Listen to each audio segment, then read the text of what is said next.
சுவாமிமலைக்குமரனுக்கு அரகரோகர.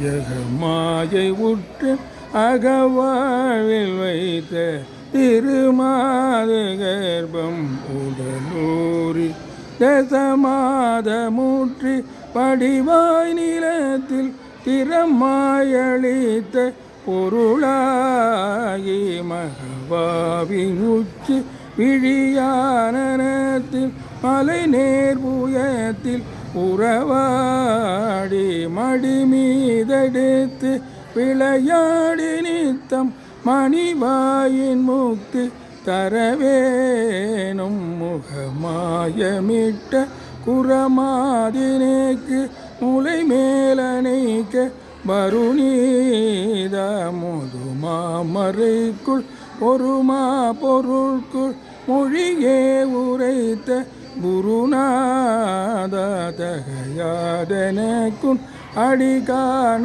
வைத்த தனியரகத்தின் முருகோனே தரு காவிரிக்கு படபாரிதத்தில் சமர்மேல் எடுத்த பெருமாளே மகவாவின் உச்சி விழியானத்தில் மலை நேர்புயத்தில் உறவாடி மடி மீதெடுத்து விளையாடி நித்தம் மணிவாயின் முக்தி தரவேனும் தனியரகத்தின் முருகோனே.